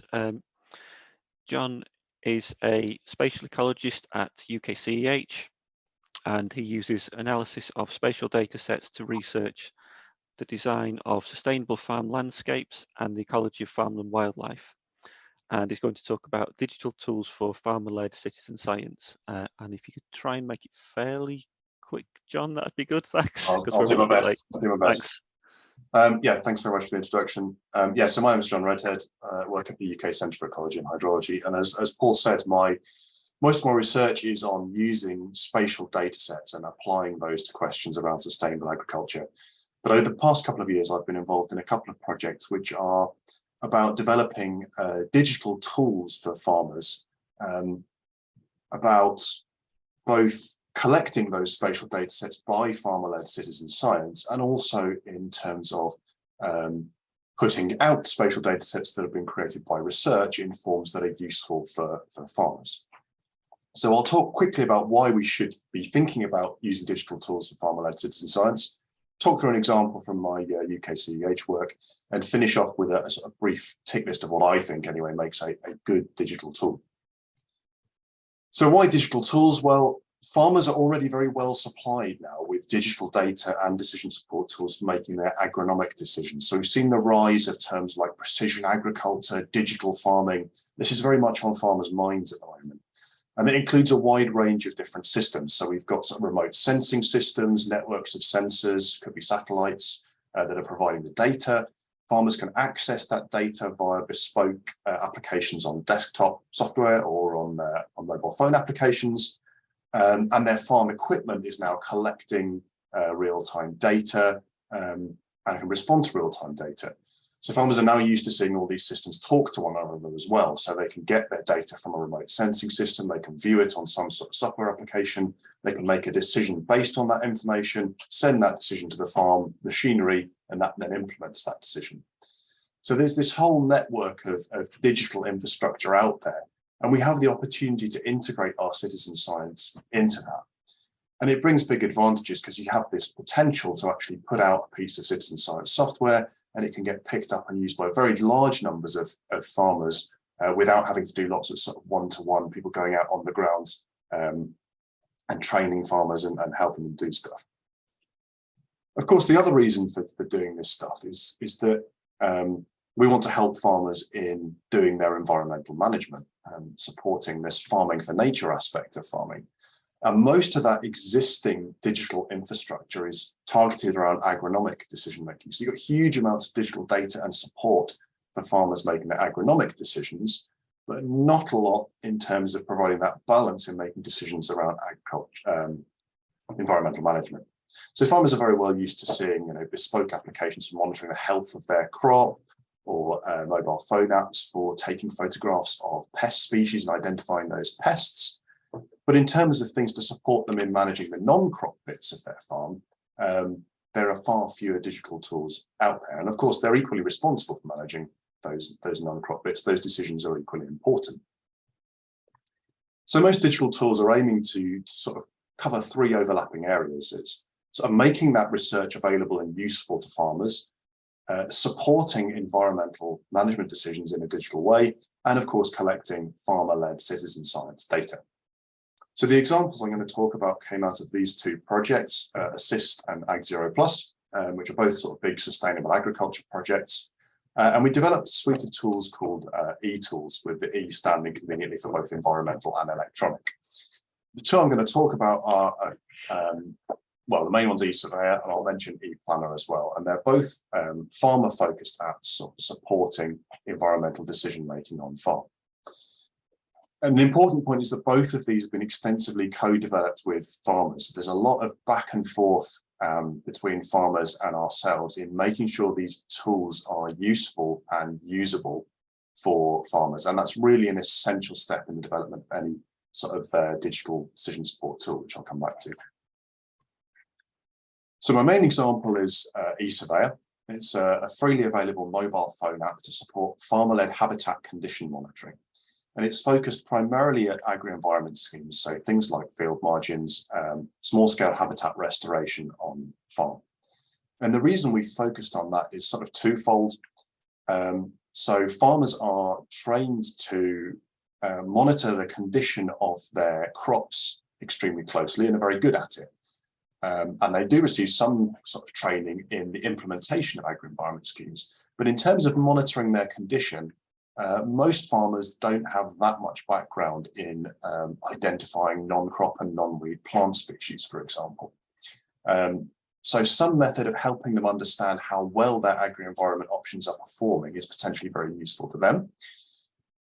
And because of this sort of lack of consistent monitoring in the past for us as ecologists, it's always been difficult to understand some of the complexities of how well agri-environment schemes are performing. So papers that have looked at a large scale how well agri-environment schemes are delivering have always had to have quite big caveats because we don't have a consistent source of data on how well these options are implemented. We don't know if it's just that there aren't enough of them or that there are enough of them, but they're not well enough implemented. So we can potentially address both of these sort of issues with these sorts of tools. And the core of eSurveyor is AI identification of geolocated photos of plant species. So the main function of the app is to do this ID, so you can take a single image of a plant species, or again, you take multiple images of the same plant, which will increase your chance of identifying it accurately if you take both images of both the plants and the leaves, for example. And the app will then identify that using AI, and it will report back on which species it thinks it is. It will also give you an estimate of the confidence the AI has in making that identification and a list of confusion species as well. So you can sort of double check that it's making a reasonable assessment. Now, at that point, it's very similar to lots of automated plant apps that are already out there in the citizen science community. The main thing that makes this advantageous for farmers is that it provides a sort of survey facility and a reporting facility. So you can in fact take a picture of all of the plant species that you've discovered in your particular agri-environment margin, for example. You can tell the app what seed mix you sowed or what habitat you're trying to create. And then you can create a complete list of all the species you've found. And you can do that by undertaking a systematic survey and taking pictures of all the species that you've found there. And the app will then go and identify all of those in one go. You can also add species manually to that list. So if you know that there are things that are there, but they weren't there when you took photos, you can put those in manually. The app then provides a report on the number of species that have been identified from the photos compared to the number of species that you sowed or the target indicator species for that particular habitat. So in this example here, we know that there are 25 species sown in that seed mix, of which 6 actually turned up in the photos when the farmer did the survey. We also provide information from our own research on the number of beneficial insect species that are likely to be supported by those particular plants. So in this case, there are 258 species of pollinating insects that are known to use those 6 plant species. And we provide a breakdown there by the plant species. So you can see which species are providing the most benefit to the pollinator community. And we provide a breakdown by species group as well. What we also do is to link that to our databases on natural enemies, so predators of crop pests. And we can see in that particular example that we have those plant species support one predator of cereal and grain crop pests. So that might, for example, be a parasitoid that lays its eggs in cereal aphids that's known to nectar at those plant species. So it gives farmers information on how well they're progressing towards meeting their target, but also in terms of what benefits that target is likely to actually be supplying for their farming practice. That data all comes back to us, so we can interpret and query and interpret that data. The app was launched in summer 2022, so it's been sort of running for a few months now as fully live. It's about 350 users. So you can see we're starting to build up a data set that covers most of England, a little bit of Wales and Scotland and Wales. There's a use for this in potential future research, but also in benchmarking for farmers. So farmers can say, I'm farmers who are also trying to create this type of habitat. I'm in the 90th centile in terms of the number of species that I've actually established, that sort of information as well. So what makes a good digital tools for farmers? Well, throughout this sort of development process where we've been going back and forth with farmers, we've learned a few important lessons. So the advantage of having digital agriculture being such a big thing is that there's all that sort of infrastructure to link into, but it also means it's a very crowded marketplace. If you're trying to launch a citizen science application, you've really got to make it stand out. You've really got to persuade farmers as to why they should use the thing that you're trying to launch. Otherwise, it's likely to sink without trace. Of course, a big advantage is that you can provide something that's likely to be for free, and that's always a big advantage for farmers because they're very used to people trying to sell them things.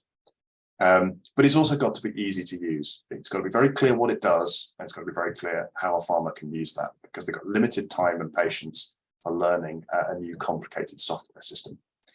It's got to provide some sort of data back to farmers that's useful to them, and it's got to provide that data in a way that they can use it. It's got to do the interpretation of data into useful knowledge. It's got to be clear on what that data comes from. A farmer has to actually trust, what do these numbers mean? Who's telling me these numbers? Is UKCEH an organisation I've heard of and I believe the things they're telling me? And ideally, where you can, try and integrate it with existing systems. Farmers are already using lots of different software and platforms. So if you can link your tool to something that's already out there, you've vastly increased the number of people who are potentially going to use it. Another important thing is to avoid duplicating effort wherever you can. So if you want farmers to input their field boundaries or their crop type, they've already had to do that for statutory reporting to the Rural Payments Agency. So wherever possible, don't ask them to do it all over again. Try and grab that data from another tool where they've already put it in. So an example is in our ePlanner software. When we ask farmers to put in their farm boundaries, we've got a link to the Rural Payments Agency API. So all they have to do is type in their single business identifier number, like so. And then the app will just go and collect that data from the Rural Payments Agency database. So there's no digitizing or repeat capture of that information involved, which makes it much more attractive to farmers to pick up, get using without having to spend lots of time putting in data before they can see a result.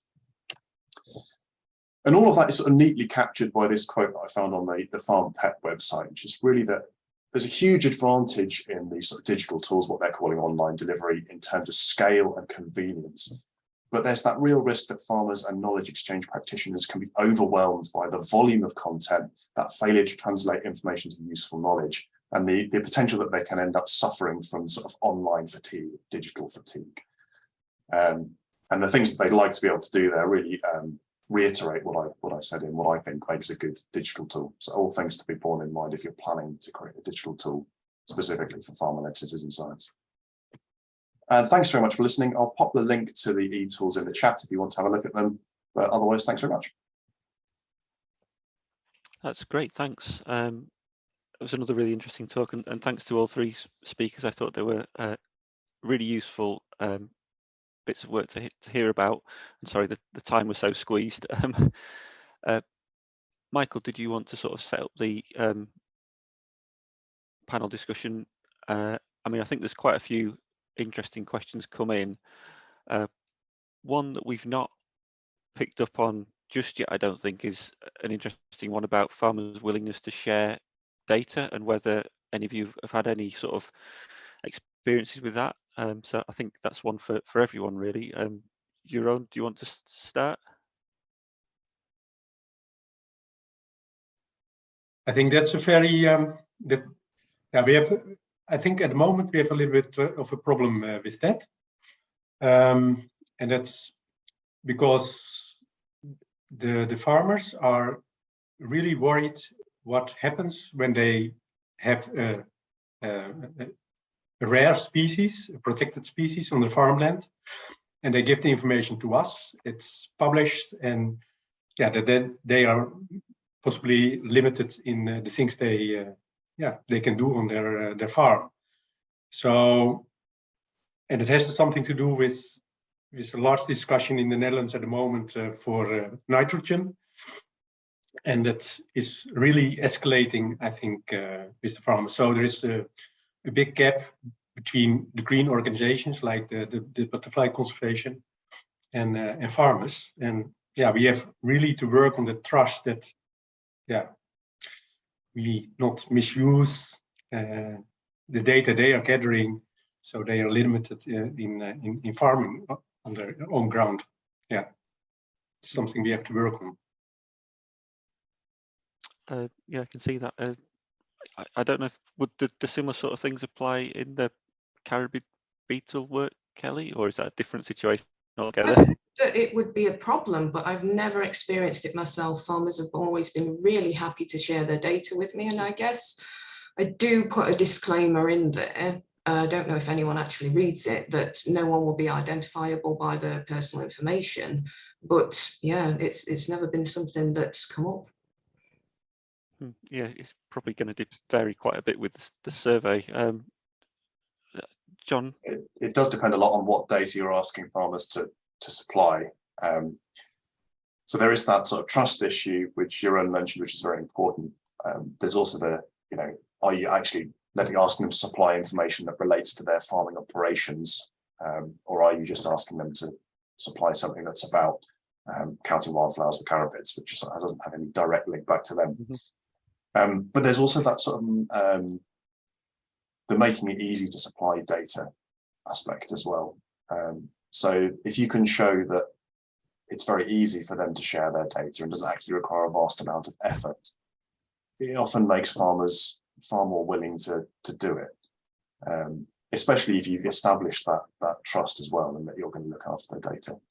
I should also add that in the eSurveyor app, they've also got the option to opt out of that data being uploaded to our systems as well. So if farmers just want to use it for ID and don't want to share their data, they can do that. And showing that willingness to allow farmers to retain their privacy, I think can often go quite a way towards building that trust. Of just saying, yeah, you've got the option to not share it. We'd really like you to, but you can always switch it off if you're not comfortable with it. Yeah, I can see that. Sometimes it's sort of little things like that that can make a bit of difference to the trust.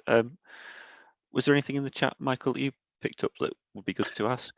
Yes, there's something which came up. A few people were asking it earlier. You've all got good-looking sample sizes in terms of numbers of farmers involved in the sorts of projects that you're working on. But clearly, compared to the vast number of farmers in your area, that's really quite small. Are there particular biases, do you think? Do you think it is those who are most environmentally friendly or or wanting to do the sort of environmentally friendly practices who are involved? And do you think there is potential to broaden this out to a much broader pool of farmers? Yeah, I find there's a big bias in my work in beetle lovers. So it's been very popular on the agenda with regenerative farmers. So I get a lot of data from those guys, which is cool because that's what I want. But it may be that this kind of monitoring protocol is more appropriate in other kind of more general farms for agronomists to carry out, if that's applicable, because I'd like it to be part of a more kind of evidence base, maybe to tie in with such things as the new elm schemes. But I don't expect farmers without a little bit of that kind of wildlife interest that I covered, or at least some kind of belief in the potential for caribids to carry out pest control, to carry out these time-intensive procedures. So. Yeah, thank you. Jeroen? Yeah, I think there is a kind of bias, but we have also farmers, who have really this intensive farming systems, and they have more kind of motivation to show the world that there are a lot of species and and high numbers of insects on their land. So we have some farmers who really have intensive farming systems who join this our project, but they are in the it's the minority of the participants. Yes. Okay. Yeah, thank you. And John? Yeah, it's a really good point, and it's one I'm always slightly concerned about how you manage to answer how much bias have you got, because there's always that issue that there may be a whole section of farmers who just aren't interested in engaging with an environmental research organisation at all. So although it appears like we have a reasonably good cross section of people we talk to, there may be a whole bunch who we're missing altogether. And I think that's something we're going to try and address under the Ag Zero project going forward, is trying to get the full gradient of really intensive to really full-on regenerative agriculture and monitor across that gradient. Yeah, thank you. Back to you, Paul. Yeah, have we got time for one more question? Or yeah.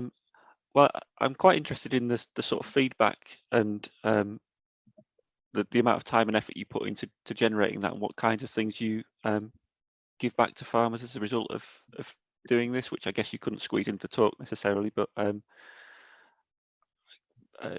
Jeroen, how does that work for your moths?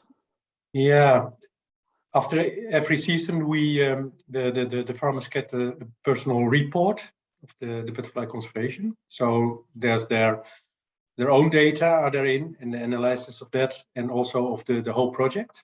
So they get that, and they're really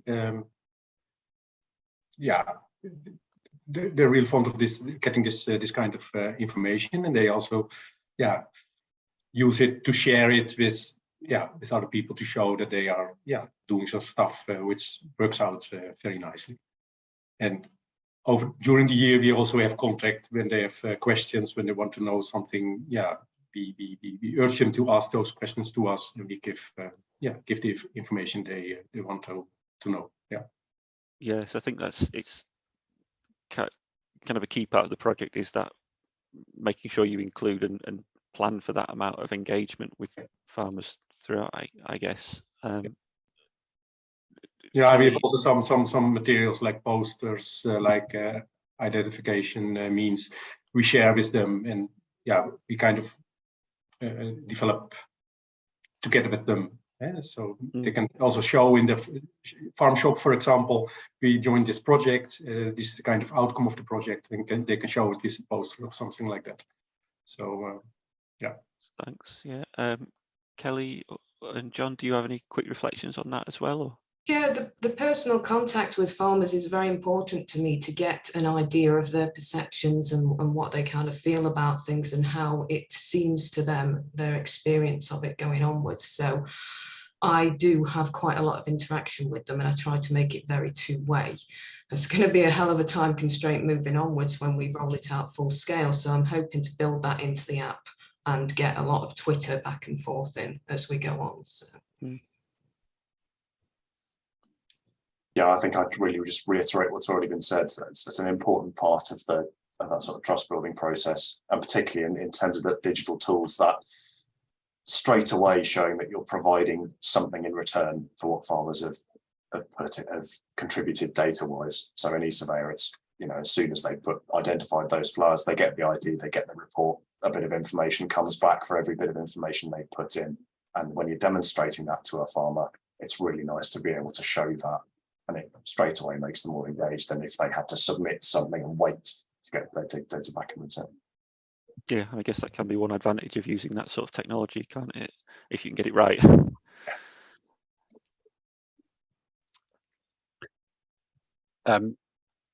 Paul, I think we're out of time for this. There's lots more questions in the chat and those sorts of things, but yeah, would you like to close with thanks? Well, yes, I think all three projects, all three presentations, and the ones earlier as well, I think have been really interesting about things which I didn't know that much about. So it's really great to hear about all these different bits of work that I think are very relevant. So thanks everyone for the time to talk and prepare everything. It was great. Okay, thanks, Paul. And so we were really aware that we thought it was good to give all of you participants the opportunity to chat to each other a bit.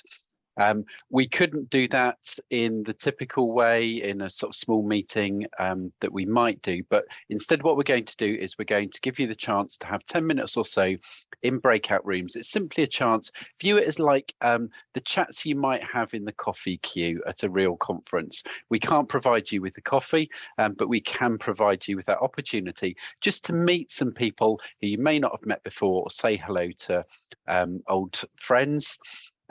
If you would like any prompt questions, then obviously what's your interest in farmer citizen science and what you've gained from the meeting. So I will now, hopefully, I can, I've created the rooms. So you'll be randomly assigned. There's not going to be a facilitator or anything like that. It's up to you guys to chat amongst yourselves. We'll then come back and we've got a final poll, and Dylan Lloyd from Natural Resources Wales is going to give a reflection as to what he's taken away from this meeting, and then we'll talk about the next steps after that. So I'll open the rooms now. They'll be open for about 10 minutes.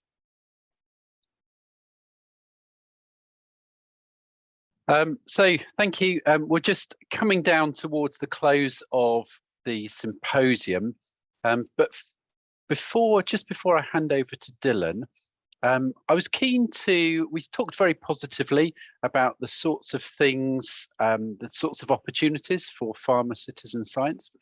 And so I'm just going to put the link in the chat to the Menti, and you should be able to get to the final question there, which is the opportunity to add, what do you think are key barriers to developing farmer citizen science or going further with farmer citizen science? So hopefully you can all see that. And just while you're settling in, ready to hand over to Dylan, I will see what comes through.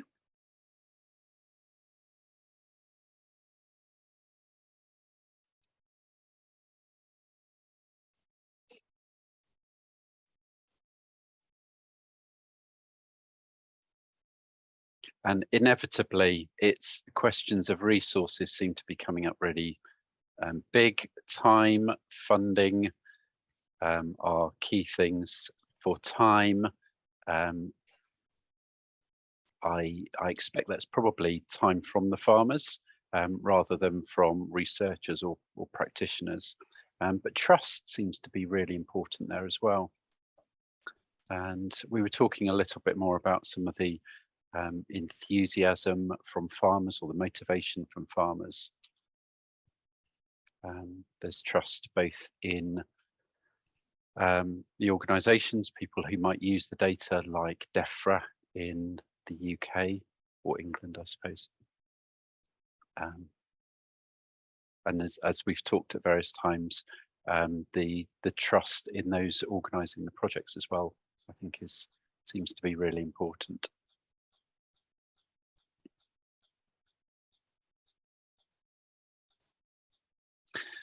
And as I said, there's going to be the opportunity for you to give slightly slightly more in-depth feedback and thoughts in some polls which will run immediately. Oh, something's frozen.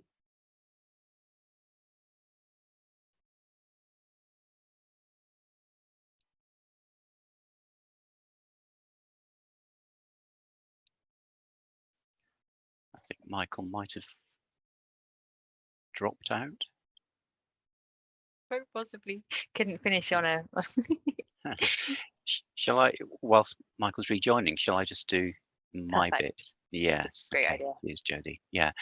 So I've just been asked to give a sort of a personal reflection on today, really, from working in one of the agencies and being involved in the UKEOF Citizen Science subgroup. And, you know, I found it really interesting today, and I find it really reassuring to see that citizen science and the farming projects are taking place and seem to be working well. I find it interesting to think about different communities of in the farming sector. So livestock farming and crop farming, mixed farming, etc. And I wonder if we, I need to think more about that in terms of thinking about engaging with the farming community, because it's how we get in early in that sort of collaborative and co-design sort of relationship. So we build that trust in order to understand what farmers strategically need from that sort of relationship.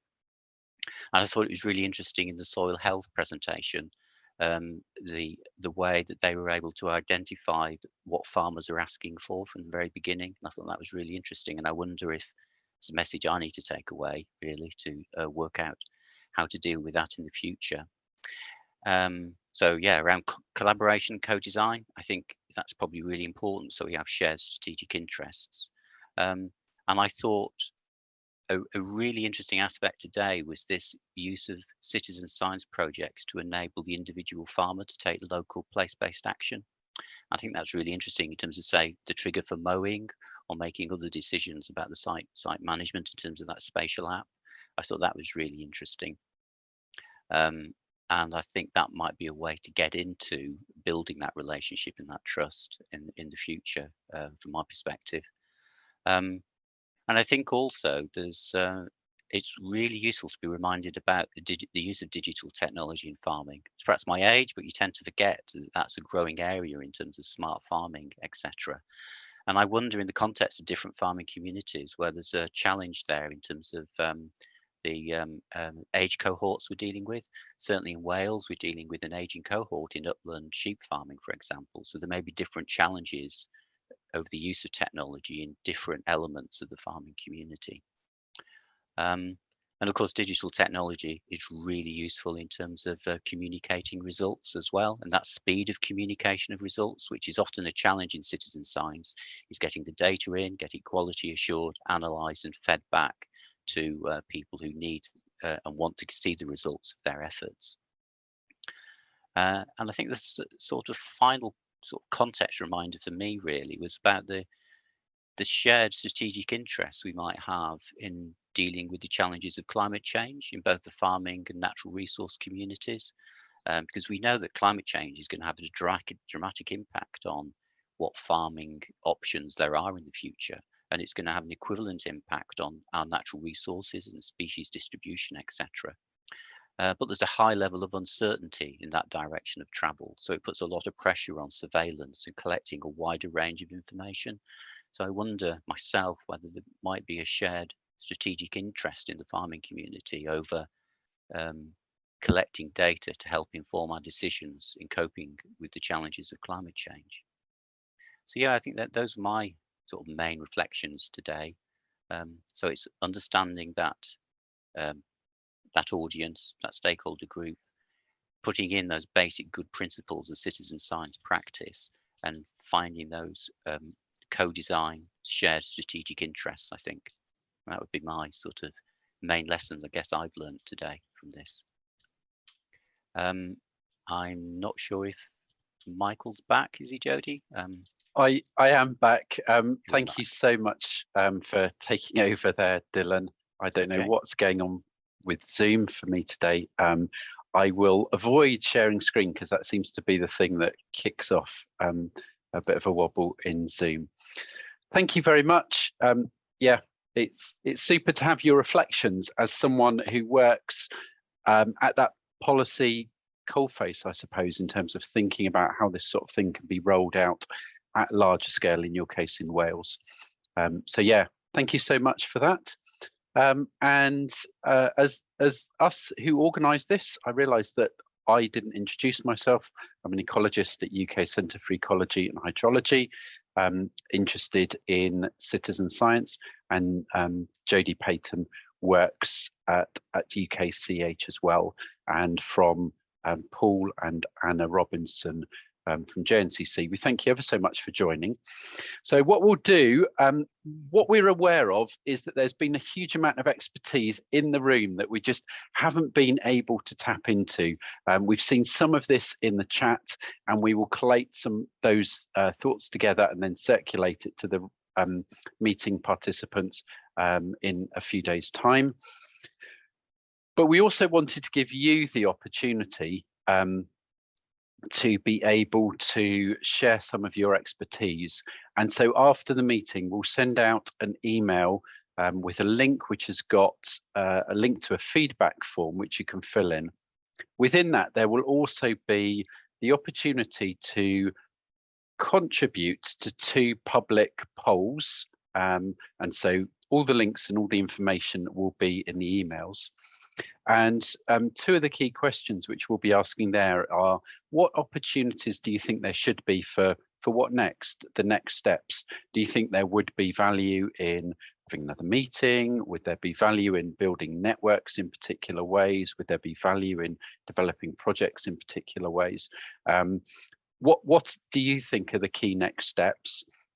And the second thing is, what do you know of in terms of examples of good practice? And we will make one of these as a poll, which will be like a repository for the good practice and all the good stuff, which so many people in the meeting will know about, but simply due to the limitations of there being so many people, we haven't been able to share and hear from all of you with all your great examples. So that will be a place where you can briefly describe the sorts of activities that are going on that you know about with web links or links to papers or whatever it might be.